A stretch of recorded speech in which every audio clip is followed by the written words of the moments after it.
Eh, Muy buenas noches con todos. Mi nombre es Diego Stalin Moyano Albán. Soy terapeuta, como decían el presentador, terapeuta en el Centro de Salud Tipo Calpi, graduado en la Universidad Nacional de Chimborazo. Ahorita estoy cursando una maestría en lo que es en mención cardiorrespiratoria.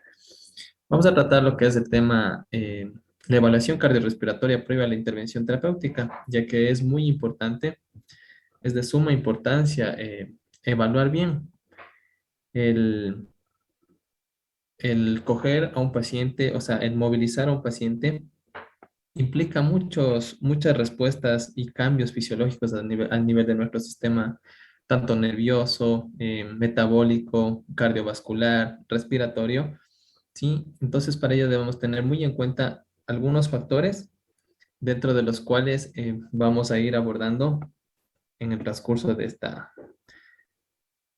ponencia para con la finalidad de prescribir bien el ejercicio, poder evaluar bien a nuestro paciente y como tal, poder dar un tratamiento individualizado a cada uno de ellos.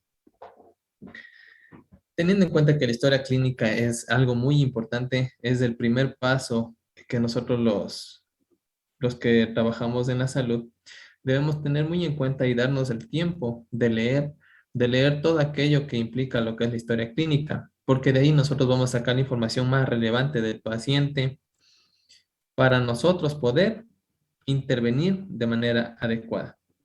Sí, en la anamnesis, los datos de filiación, el motivo de consulta por el cual el paciente asiste a nuestra consulta, enfermedad actual por la cual el paciente asiste, antecedentes personales, antecedentes heredofamiliares y socioeconómicos. Es muy importante los antecedentes personales, así como los heredofamiliares, porque nosotros mediante eso nosotros podemos darnos una idea si el paciente tiene comorbilidades, en este caso por herencia, que va a poder desarrollar o que va a desarrollar o está dispuesta a desarrollar en el futuro y nosotros tener muy en cuenta aquello para poderlo abordar. El factor socioeconómico es muy importante. ¿Por qué topamos esto, el factor socioeconómico? Porque no todos los pacientes, no todas las personas van a tener la accesibilidad a una casa de salud, sea privada o pública, ya que implica mucho lo que es en cuanto a rehabilitación y mucho más la rehabilitación cardiorrespiratoria. En el país no se tiene un buen abordaje adecuado con el paciente para poder seguir paso a paso hasta que logremos ver la recuperación del mismo, ¿sí? Ya que es un problema de salud pública por el alto costo que implica en sí el tratamiento y el seguimiento constante del paciente. Entonces es muy importante el nombre, la edad, el sexo del paciente, si tiene enfermedades, como decía, heredofamiliares como diabetes, hipertensión, si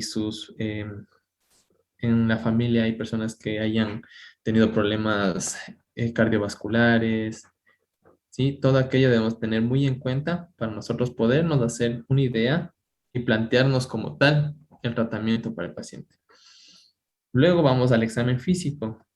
Dentro del examen físico, una buena inspección, una buena palpación, percusión, auscultación, la cual nos va a guiar, como les decía, y nos va a permitir tener ese plus que nosotros necesitamos para poder intervenir. Y dentro de esto están los exámenes complementarios, como rayos X, ecocardiogramas, tomografías axial computarizada, electrocardiogramas y los exámenes de laboratorio en cuanto al factor metabólico, que es muy importante, para poder nosotros darnos una idea y ver en sí cómo podemos abordar a nuestro paciente. Luego de aquello nos vamos al diagnóstico y al pronóstico. Sí, el diagnóstico, un buen diagnóstico, un diagnóstico diferencial que en sí enmarque y logre dar con la patología como tal para no estar arando en mar, como se dice. Este diagnóstico va a ser muy importante, el saber diagnosticar al paciente, porque de él va a depender el pronóstico y en sí el tratamiento para nosotros ayudar a nuestros pacientes. Sí, aquí como podemos ver, hay imágenes en las cuales nos damos a evidenciar que el electrocardiograma, como les decía, nos va a ayudar a dar una información del paciente en cuanto a su corazón, el estado de su corazón, tanto en reposo como en actividad física o con un estrés por fármacos, que ya que un electrocardiograma en un paciente, eh, por más que tenga una patología cardíaca, no se va a poder evidenciar el mismo en reposo, ya que este suele aparecer o se ve con mayor frecuencia y podemos diagnosticar de una mejor manera con la actividad física.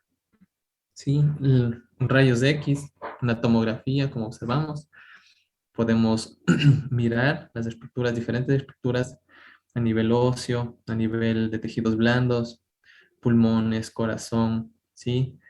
Se puede evidenciar lo que son arterias, vasos, y de aquí nosotros podemos, esta es una guía de apoyo en la cual nosotros podemos basar nuestro plan de tratamiento como tal para el buen diagnóstico que nosotros podamos realizar con estos pacientes. Sí, existen un sinnúmero de opciones, un sinnúmero de tablas, un sinnúmero de material en el cual nosotros podemos apoyarnos para poder realizar, como decía, un buen diagnóstico, un buen abordaje. ¿Para qué? Con la finalidad de que nuestra intervención terapéutica sea de manera real, se podría decir, tenga resultados y como tal, mejore la calidad de vida del paciente. El hecho de nosotros, como les decía, cuando uno,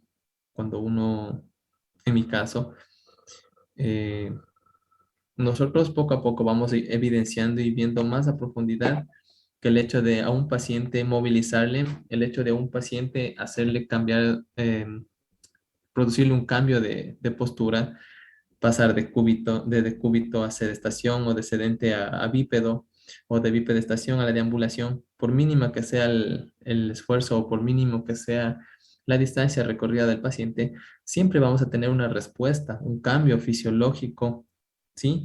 En cuanto a los sistemas de nuestro organismo. Implica gasto cardíaco, implica trabajo a nivel vascular, trabajo a nivel pulmonar, metabólico, ¿sí? Consumo de grasas, proteínas, ¿sí? Que son las fuentes de energía para nuestro organismo. Entonces, de primera mano en esto vamos a ir estratificando, ¿sí? El riesgo coronario de nuestro paciente. Porque qué tal si yo a mi paciente, un paciente cardiópata, yo lo intervengo sin tener este tipo de evaluaciones previas? Pero si yo solamente le moví, yo simplemente le dije que haga 10 repeticiones de tal actividad, yo solamente le dije que camine 5 cuadras, o yo simplemente le dije que camine 2 metros. ¿Y qué le pasó? Digamos, se infartó. O sea, yo no hice nada agresivo para que el paciente se infarte o que le conlleve a una afección mayor. Simplemente, como les decía, el hecho de yo mover mi brazo a coger un objeto aquí en la postura que estoy sentado, ya implica un gasto, ya implica un trabajo a nivel cardíaco y pulmonar, ¿sí? Por lo cual nosotros debemos tener muy en cuenta que el hecho de solo mover al paciente, nosotros ya tenemos cambios a nivel metabólico como respuesta ante la actividad. Aquí podemos ver una tabla en la cual estratifica el riesgo coronario de un paciente, en este caso hombre o mujer, fumador o no fumador, ¿sí? Guiándonos con lo que es la presión arterial sistólica, eh, esto en reposo, ¿no es cierto? Y con el colesterol, ¿sí?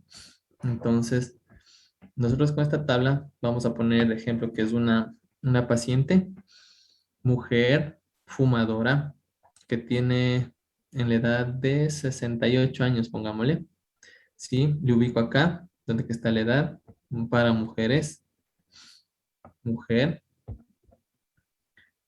Permítame un ratito para poder rayar, ¿ya?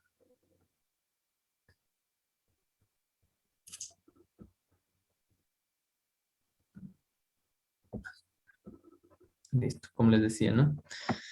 Mujer de 68 años, fumadora, ¿no es cierto? Entonces yo la voy a ubicar acá, que tiene una presión arterial sistólica de 160, pongamos, 160, 80, ¿sí? Entonces yo voy a marcarla aquí, ¿sí?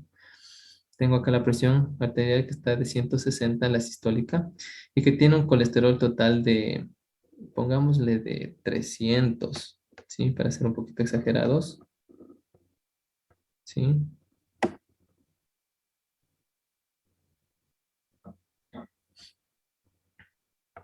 Ya, entonces,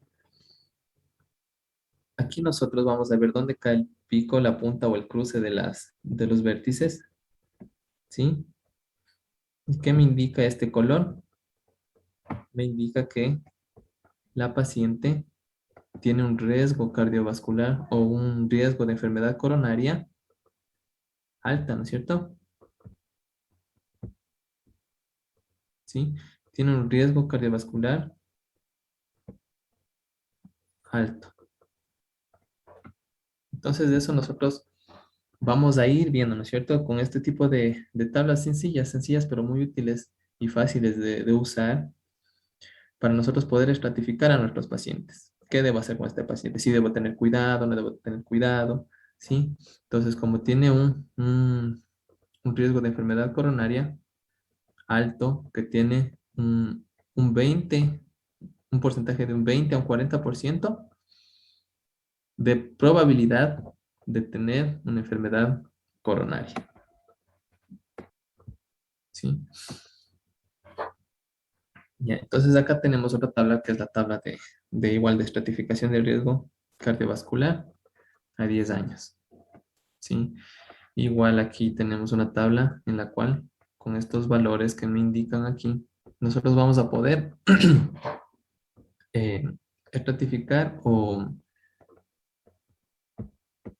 seleccionar o ubicar, ¿sí? A nuestro paciente dentro del riesgo que presenta, ¿sí? Primerito aquí, si es hombre o mujer, la edad que tiene.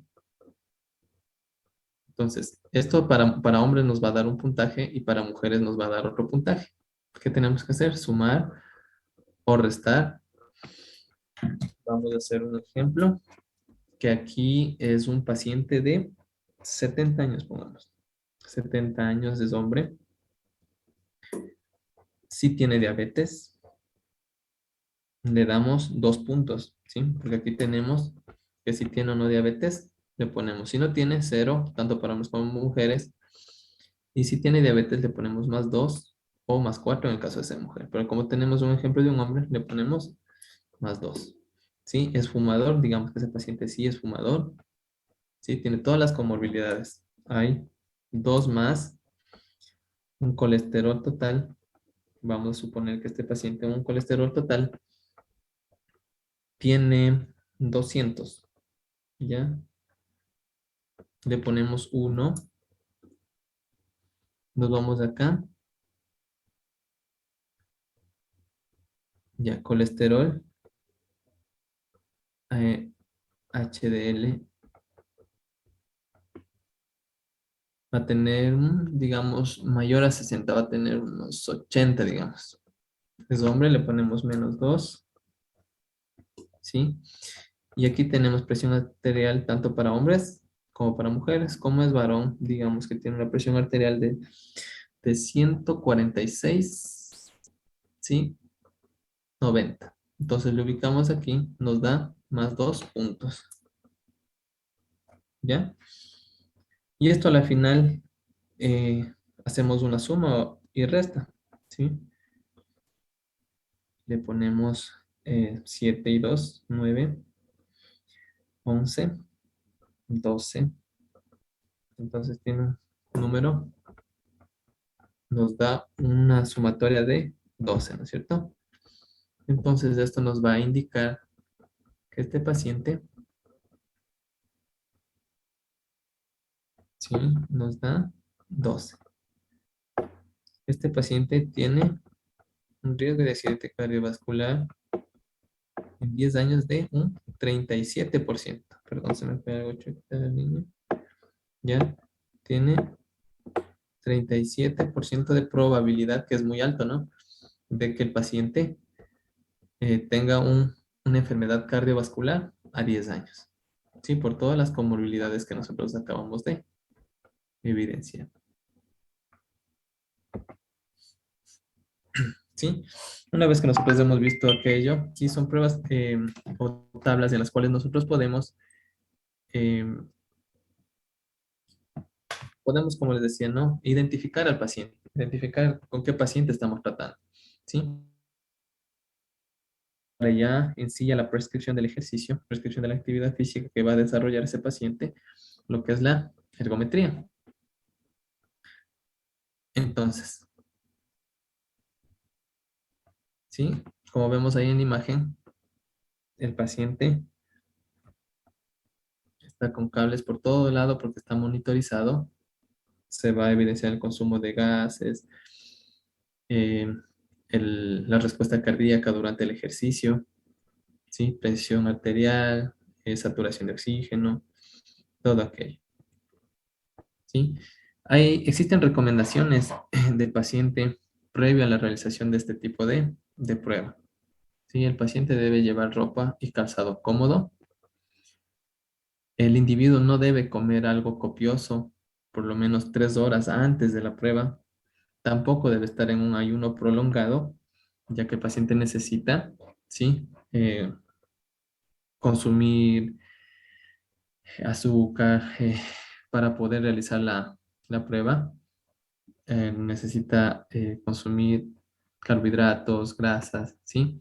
Para poder realizar este esfuerzo, ya que es una prueba de esfuerzo clasificada dentro de las pruebas de esfuerzo máximo, ¿sí? En caso de que el paciente tenga vello en el torso, en el pecho, debe rasurarse para que haya una buena adherencia de los electrodos. El paciente debe beber solamente agua, debe hidratarse solamente con agua previo a la prueba de esfuerzo. No debería utilizar energizantes, sí, ya que eso va a modificar la respuesta cardíaca y toda la respuesta fisiológica de su organismo ante el ejercicio. No deberá haber ingerido alcohol, tabaco o alguna sustancia ilícita previa a la prueba, sí, ya que eso también nos va a dar unos valores errados, irreales, dentro de los cuales nosotros no vamos a poder cuantificar en sí el, el trabajo que realizó el paciente. El paciente no debe haber realizado, perdón, actividad física intensa 24 horas previo a la prueba. Entonces, tampoco el paciente debe haber hecho actividad física 24 horas, como decía antes de la prueba, ya que no nos va a dar como tal valores reales. El paciente debe tomar su medicamento habitual, normal, a menos que el médico lo indique, ¿sí?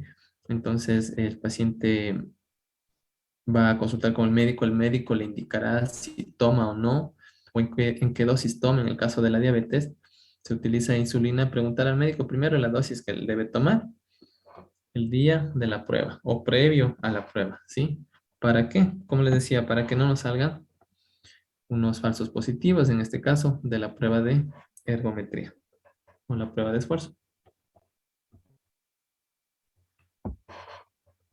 ¿Cuáles son las indicaciones de la ergometría? ¿La ergometría para qué nos sirve? Para valorar, ¿sí? Va a valorar, diagnostica, pronostica de manera funcional y terapéutica. Sí, con este fin se va a utilizar, con este fin se va a implementar este tipo de prueba para que el paciente sea intervenido. Para, en el caso de que haya dolor en el pecho, confirmar isquemia cardíaca, ya que esto se va a ver reflejado en el electrocardiograma. Si el paciente tiene isquemias silentes, en el caso de atletas, profesiones de riesgo, como se ha visto en el pasar del tiempo, futbolistas de profesionales que tienen un alto rendimiento, son competidores de élite en los clubes de diferentes países, que tienden a sufrir, ¿cómo se llama esta? Infartos durante el partido, ¿sí? Entonces, este tipo de prueba nos va a ayudar a identificar estas patologías. Está indicada en pacientes con infarto agudo de miocardio de 7 a 10 días posterior que haya sufrido el infarto, ¿sí? Caso de que haya isquemias, arritmias, insuficiencia cardíaca, vamos a someterle a esta prueba. Para seguimiento, igual, de pacientes con bypass aortocoronario, cirugía cardíaca, seguimiento del tratamiento farmacológico, para ver cómo responde el fármaco ante el ejercicio.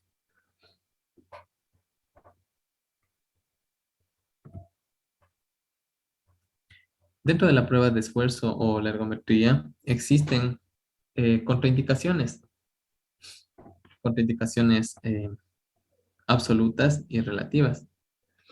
Es una contraindicación absoluta cuando el paciente haya sufrido un infarto agudo de miocardio reciente, es decir, menor a los 5 días, como les explicaba en la diapositiva anterior, menor a 7 días o 5 días, no se puede el paciente someter a este tipo de pruebas.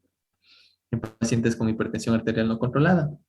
¿Por qué? Porque si le sometemos al, a la prueba, como su hipertensión no está controlada, ¿qué va a hacer en la hipertensión? La tensión arterial se va a disparar y por ende nos va a producir, nos va a producir un efecto que va a causar daño al paciente durante la prueba, ya que lo estamos sometiendo a un esfuerzo máximo. Tiene contraindicado también una estenosis aórtica severa sintomática, una tromboembolia pulmonar. A este paciente no se le puede realizar a los pacientes que tengan tromboembolia pulmonar, definitivamente. En el caso de que haya una disección aórtica, en pericarditis aguda y una angina inestable. Dentro de las contraindicaciones relativas, se podría decir que una incapacidad para realizar el esfuerzo si el paciente presenta mareo, disnea, eh, fatiga en sus miembros. En el caso de pacientes con angina estable, ¿sí? Es decir, que el paciente ya está con tratamiento para esa angina y está controlada, ¿sí? Entonces, es una de las contraindicaciones relativas. Para realizar la prueba de esfuerzo o la ergometría, existen protocolos establecidos para poder realizar la prueba de esfuerzo. Dentro de estos es el protocolo de Bruce modificado, el protocolo de Naughton, protocolo de Cornell. ¿Sí? Son protocolos en los cuales en la máquina ya tenemos programado para poder elegir el protocolo mediante el cual vamos a trabajar para tener resultados de ese paciente que está siendo sometido ante un esfuerzo máximo. ¿Sí? Estos protocolos eh, son determinados por tiempo y velocidad, ¿sí? Cada 3 minutos va a aumentar la velocidad, así como el grado de inclinación y cierta velocidad.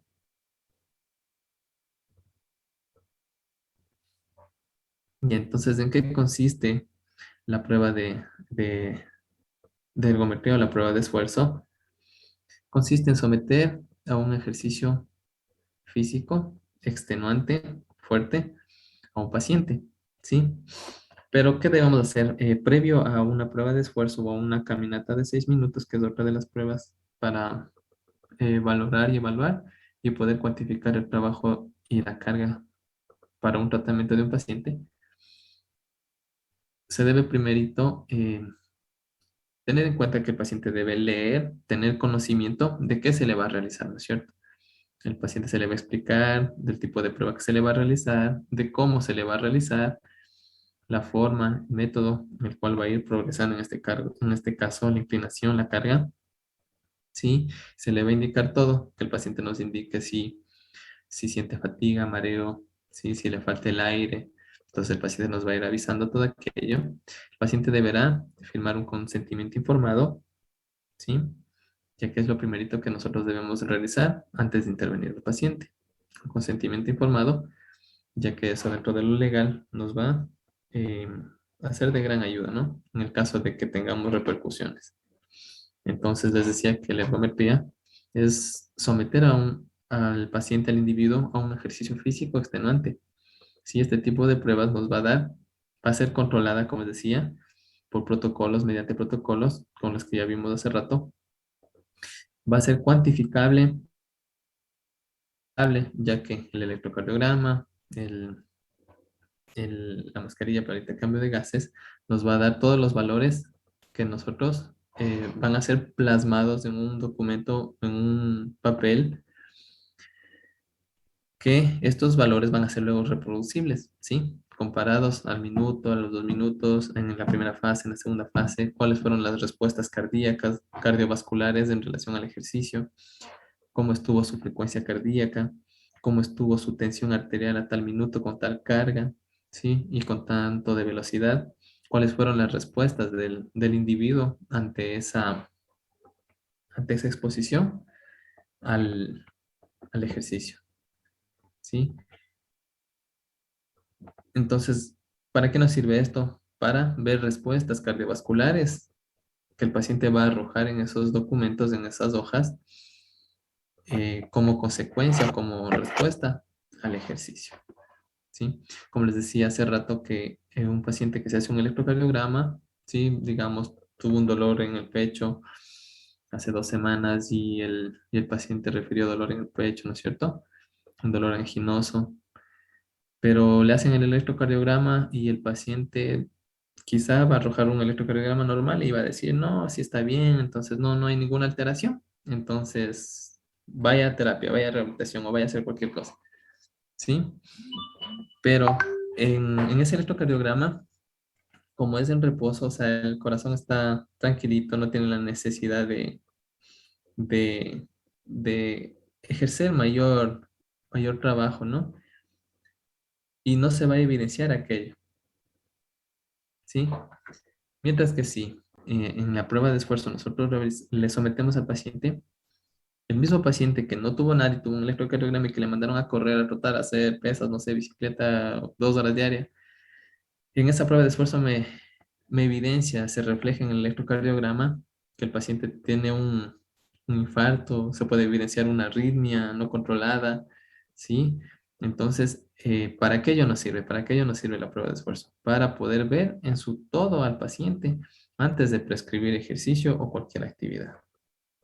Sí, la ergometría nos ayuda a diagnosticar cardiopatía isquémica, valorar la capacidad funcional del paciente, sí, del individuo, con qué carga de trabajo, por qué tiempo le realizamos, con cuánto de inclinación trabajamos, sí, y todo eso nos va a hacer más fácil la prescripción, mediante cálculos, mediante fórmulas que se deben aplicar para calcular en sí lo ideal para que el paciente pueda tener un abordaje terapéutico, ¿sí?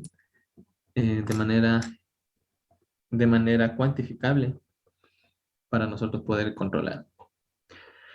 Estudia la relación de arritmias graves con el ejercicio, evaluación global de un determinado tratamiento, ¿sí? Para evaluar el tratamiento del paciente, cómo va avanzando. Quizá yo le hago una prueba de esfuerzo hoy día al paciente y quiero ver cuánto mejoró luego de haber hecho la primera intervención con la ergometría. Quiero evaluar a ver cuánto ha avanzado mi paciente. Si en la primera avanzó a la fase 2, digamos, del test de Bruce, sí, avanzó al nivel 2. Y en la otra, a los 15 días que quizá yo ya he intervenido con mi función terapéutica de rehabilitar a ese paciente, el paciente ya no avanza solo hasta el nivel 2 sino avanza hasta el 3 digamos, sí, por decirlo, avanza al 3 al 4 entonces sí, estamos evaluando el tratamiento que nosotros ya hemos instaurado en el paciente y como tal vamos evidenciando, ¿sí? Que no hubo mayor fatiga, no hubo mayor cansancio, que avanzó 2 niveles más, que su respuesta cardíaca ya no fue tan volátil, ¿sí? Su tensión arterial se mantuvo o fue, o fue avanzando gradualmente en relación a la carga y al trabajo que se le implementa al paciente. ¿sí? Como decía, esto diagnostica, pronostica de manera funcional y terapéutica, de lo cual nos va a servir y nos va a ayudar para luego, a posterior, trabajar de una manera adecuada con nuestros pacientes. Dentro de otro test u otra prueba para evaluar a nuestro paciente, tenemos la prueba de la caminata de los 6 minutos. ¿Sí? En relación a la ergometría, esta prueba es costosa, sí, es muy costosa. Quizá no todos podrán acceder a la misma para tener un buen diagnóstico y como tal un buen tratamiento, un buen abordaje, un buen seguimiento. Sí, y es por eso que les decía que es muy importante el factor socioeconómico para ver qué podemos trabajar con este paciente. ¿Sí? De manera más fácil tenemos, no sería más fácil, sino de manera más económica, se podría decir en cierta parte, de poder utilizar lo que es la prueba de la caminata de los 6 minutos, en la cual esta prueba nos va a evaluar el componente respiratorio, componente cardiovascular, componente metabólico, músculo esquelético y neurosensorial. ¿Sí? ¿Qué necesitamos para aquello? Para aquello necesitamos un pasillo. Sí, y la prueba de caminata de 6 minutos es una herramienta, ¿no? ¿Qué nos va a evaluar eso? Esto nos evalúa la distancia máxima que va a recorrer un paciente, un individuo, en 6 minutos, ¿sí? ¿Qué valor tiene esto? Tiene un valor diagnóstico, un valor de estadificación, pronóstico y de seguimiento, eh, lo cual se puede aplicar en individuos con enfermedades respiratorias crónicas. ¿En qué consiste aquello? Sí, consiste en un pasillo en un pasillo de 30 metros o como mínimo 20 metros, ¿sí? Debe ser en un ambiente cerrado en el cual no haya intervención ambiental, es decir, que no haya sol, lluvia, viento, factores externos que modifiquen, ¿no? Nuestra respuesta o la respuesta al paciente. Debe ser un lugar, como decía, cubierto, cerrado, que no haya factores externos que vayan a interferir con la respuesta del individuo ante la actividad. En el pasillo de 30 metros se coloca dos conos, uno en cada tope o en cada extremo, 50 centímetros antes, ¿sí? Para que en ese espacio el paciente pueda girar, darse la vuelta y comenzar a caminar. Para esto se tiene una hoja de registro en la cual nosotros vamos a ir evidenciando, ¿sí? Al minuto,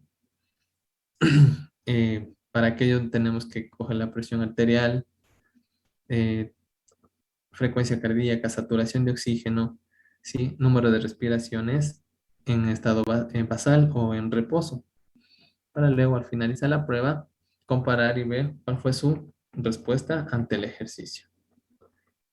Como decía, para esto igual se necesita eh, que el paciente tenga el conocimiento, explicarle qué va a realizar, cómo lo va a realizar, el consentimiento informado que es muy importante para que nuestro paciente realice la prueba.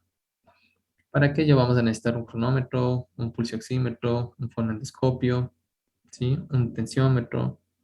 ¿Sí? Es de preferencia utilizar un tensiómetro manual, no un digital, ya que el manual es más certero, es más preciso a la hora de tomar los signos vitales. Necesitamos los conos, los dos conos, el pasillo de 30 metros, el área que sea cubierta, una silla en el caso de que el paciente se sienta cansado, se maree, ¿sí? Nosotros poder rápidamente intervenir. Y además, estas pruebas se deben realizar en un lugar en la cual, por cualquier situación, el paciente tenga un efecto adverso o tenga una respuesta cardíaca no controlable en ese instante, poder intervenir, ¿sí? O vemos ahí un coche de paro para poder reanimar en el caso de que un paciente se infarte, ¿sí? O si estamos en un área hospitalaria, poder trasladar al área de emergencias para que ahí podamos intervenir con el paciente.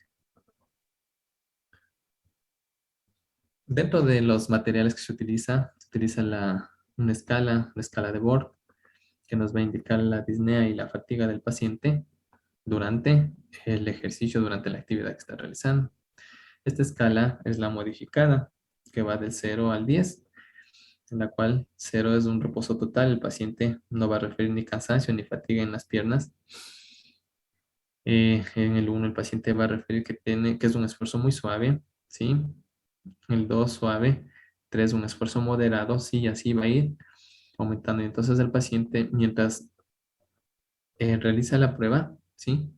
Nos va a ir indicando si presenta estos síntomas. Sí, como vemos en el 10 un esfuerzo máximo, quizá el paciente no resista, no tolere la actividad, no tolere el ejercicio, nosotros tengamos que para la prueba. Dentro de las medidas de seguridad, la prueba debe ser realizada en un lugar donde haya respuesta rápida a una emergencia, más el coche de paro. Los suministros deben estar disponibles como el oxígeno, aspirina y nitroglicerina, sublingual, salbutamol, inadaptador o nebulizadores, un teléfono u otros medios que permitan hacer una llamada de auxilio, ¿sí? Para poder dar nuestra respuesta inmediata ante algún efecto adverso. El técnico que realice esta prueba debe saber y debe ser certificado en RCP, con formación en experiencia y certificación en campos de la salud. Si un paciente está en tratamiento con oxígeno crónico, el oxígeno debe ser administrado según las indicaciones de su médico. Y en el caso de que un paciente para realizar la prueba requiera, sea un paciente oxígeno requiriente, ¿sí? Va a realizar la prueba con el oxígeno, ¿sí? Hoy en día hay unas maletitas en las cuales el paciente va cargado el tanque de oxígeno y así el paciente no deja de. Eso es todo cuanto les puedo informar y les puedo dar a conocer acerca de la valoración previa a la intervención terapéutica a un paciente. Y en este caso, en estadio de COVID, como estamos en la pandemia, no le veo recomendable o no es prudente que es un paciente COVID, ¿no es cierto? Ya le vamos a mandar a caminar, a trotar, le vamos a decir que haga pesas, que alce pesas, que corra media hora, 40 minutos o el tiempo que sea al ojo, o como decir, le veo que está medio bueno, que sí, sí está bien, vaya, haga este tipo de actividad, haga esto. Sí, el COVID deja secuelas y secuelas muy graves en las cuales nosotros debemos estar preparados para poder intervenir. Y qué mejor con este tipo de métodos, estrategias o como se puede decir, guías en las cuales nosotros podemos estratificar bien a nuestro paciente, ver sus pros, sus contras y poder saber de manera em, evidenciada que nuestro trabajo está siendo bien realizado, cuantificando la evolución y el avance de nuestro paciente con muchos métodos que son viables y posibles para poder nosotros dar un seguimiento a nuestro paciente. Mirar, observar cómo nuestro paciente está dando la respuesta ante nuestra intervención fisioterapéutica. Eso es todo cuanto puedo darles a conocer en mi intervención. Perfecto, licenciado Diego. Le agradecemos muchísimo su participación en estas jornadas académicas del primer seminario internacional de fisioterapia en pacientes con síndrome post-COVID. Para cerrar, estimado licenciado, si nos puede dejar un último mensaje para todas las personas que están siguiendo este ciclo de charlas, quienes van a visualizar también los videos en la retransmisión. Un último mensaje para cerrar este primer día, estimado licenciado Diego. Ya. Mi mensaje como tal sería dentro de lo que es el campo de la rehabilitación. Nosotros como fisioterapeutas debemos tener en cuenta que no somos solamente el que le mueve, el que le hace el masaje, mal dicho, el que le pone los electrodos, le pone las compresas, ¿sí? No somos de eso, somos personas en las cuales trabajamos con criterio y qué mejor si podemos especializarnos, si podemos seguir fomentando nuestros conocimientos en bien de la población, en bien de las personas que más lo necesitan, porque el único beneficiado de este tipo de charlas, de capacitaciones o de preparaciones del profesional va a ser el paciente, ya que nosotros, por medio de nuestros conocimientos, por medio de nuestras manos, vamos a mejorar su calidad de vida y así que el paciente lleve una condición de vida normal o que se pueda parecer a lo normal dentro de lo que le, le queda de tiempo de vida, en este caso si tratamos pacientes en estados crónicos. poderle dar unos mejores días, vivir bien y vivir con calidad. Perfecto, muchísimas gracias, Licen. Un gran mensaje final y vamos a cerrar con esta inquietud que nos dice Lady Heredia. Dice, entre la prueba de 6 minutos y el sitio stand, ¿cuál nos recomienda? Ya, dentro de estas dos pruebas, hay que saber diferenciar al paciente. Yo le pongo como ejemplo a Lady. Las dos pruebas son valideras, porque son pruebas que están certificadas, ¿sí? Las dos son valideras, pero cada una se va a utilizar dependiendo de la situación y la condición del paciente, ¿sí? En la una y en la otra nosotros vamos a cuantificar frecuencia cardíaca, tensión arterial, respuesta al consumo de oxígeno, ¿sí? Número de repeticiones que realice en un tiempo determinado o número o distancia que camine el paciente en un tiempo determinado. No le puedo aplicar yo una prueba de caminata de 6 minutos a una adulta mayor de 80 años u 85 años que tiene artrosis bilateral de rodillas, prótesis bilateral de caderas, ¿sí? Va a tener una movilidad disminuida, que la paciente como tal, por su condición, por sus limitaciones articulares, no me va a poder dar una prueba de la caminata de 6 minutos adecuada y validera, se podría decir. Entonces, con este paciente yo trabajaría el test del sitio STAN o el step test, que me van a dar el mismo valor en cuanto a respuesta cardiovascular ante el ejercicio cardiorrespiratoria, ¿sí? Entonces debemos tener en cuenta aquello. Y la posibilidad y la factibilidad del lugar donde nosotros le vamos a realizar. ¿Qué tal si mi área de trabajo no tiene un pasillo de 30 metros? No cuento con los equipos necesarios para realizarlo, entonces no va a ser viable, ¿sí? Entonces, ¿qué le puedo realizar? El sitio está, que simplemente necesito una silla, ¿sí? Y que el paciente se siente y se pare durante un minuto la mayor de veces que lo pueda realizar. Perfecto, muchísimas gracias, estimado licenciado Diego. De esta forma, no tenemos más inquietudes, sino más bien muchos mensajes que nos han dejado en nuestras otras plataformas de felicitaciones, deseándole muchos éxitos y será hasta una próxima oportunidad, licen Diego, y gracias por haber compartido y cerrado este primer día de conferencias. Un fuerte abrazo a la distancia y será hasta una próxima. Muchas gracias. Una buena noche igual para todos. Cuídense y que tengan una buena noche.